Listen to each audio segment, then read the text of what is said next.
Bhima DJ.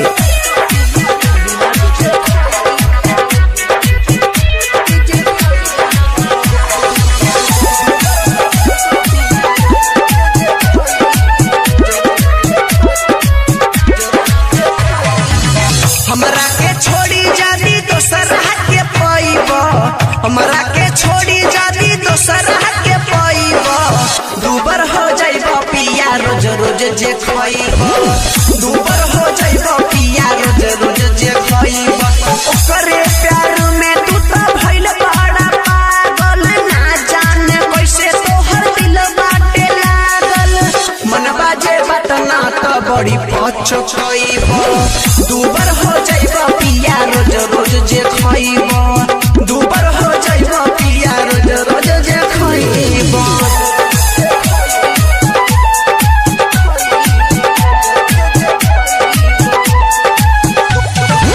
Bhima DJ.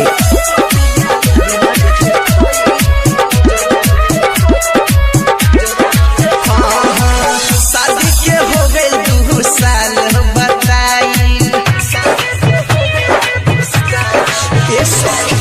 शादी के हो गए 2 साल बताई, अभी तक ना ये गोलई कहो पाई। कहियो ना राजा एक साथ सुतेला, सौतीन के जाके खूबे मजा देवेला, ऐसे जे करबा हम देखना ही पाइब, दूबर हो जाइब पिया रोज रोज जे खाइब, दूबर हो जाइब पिया रोज रोज जे खाइब।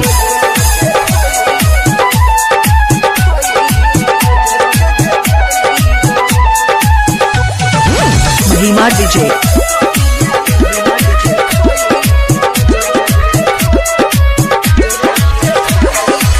कहनी की राजा जल्दी गवना कराली,